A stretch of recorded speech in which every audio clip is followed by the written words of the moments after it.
So, we showed the external features. We showed the scrotum. We showed the testes inside because it's a male. So here's the testes, and under here, there's the sperm duct. This duct right here. So it would carry. This would carry the sperm up, and this is the bladder right here.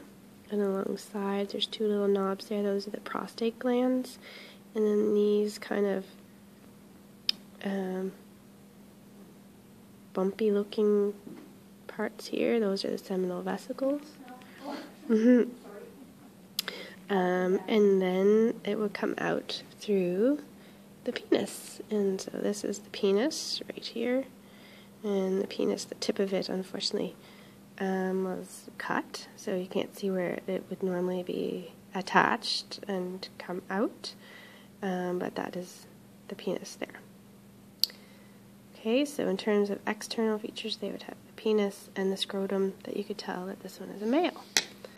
I'm just going to try and stick these back down so we can have a look at more of the internal features.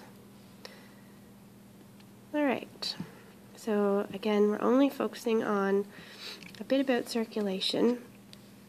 Their heart, for instance, this is their heart. So they have a 4-chambered heart like ours, and it is in a special cavity. So notice that this cavity is separate from this cavity.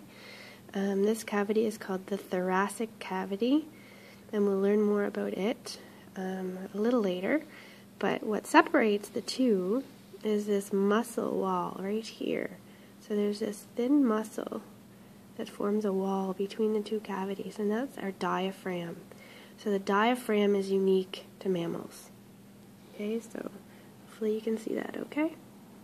It's a thin muscular wall that helps us to breathe. So inside of this cavity is the heart, and if you looked and kind of cut a section down into here so that you could see that underneath the heart, well, you can see, I wish I had a light, but this is a lung right here. So the lungs are kind of down in underneath the heart. There's one, and there'd be one on the other side.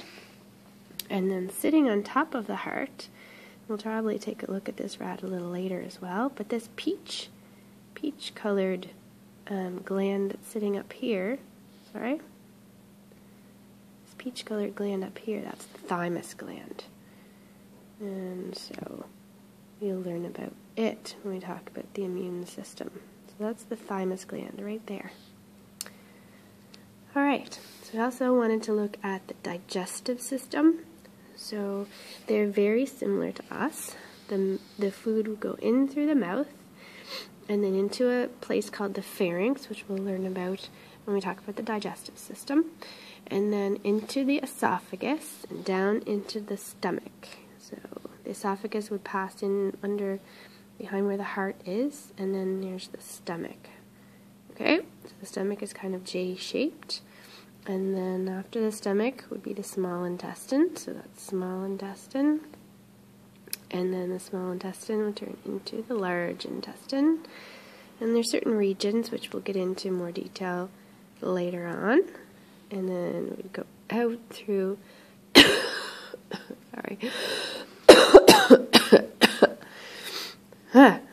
out through the anus. So we have the rectum and then the anus. The rectum is the last part where waste are stored until it's time to release.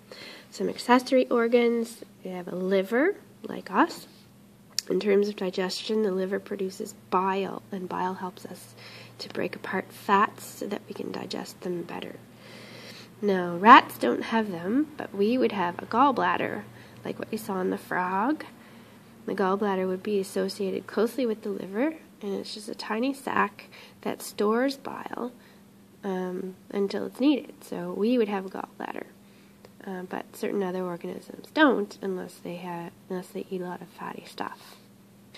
So we have a gallbladder, but we can live without it because our liver still makes bile. So that's why some people who have difficulties may have their gallbladder removed, but it doesn't affect their day-to-day living, except they may have to eat less fatty stuff. This is the spleen. Okay, so it's kind of a darker color, but that's not an association with the digestion.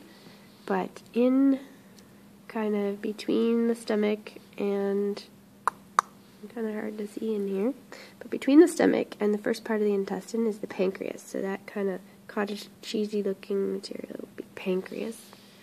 And pancreas is important for producing digestive enzymes and bicarbonate ions to help with digestion. And they send them down into the intestine.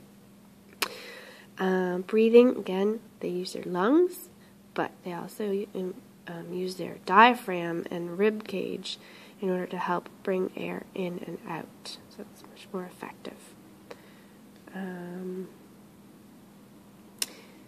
I think that's about it for the rat. We looked at reproduction in terms of this is a male. You can tell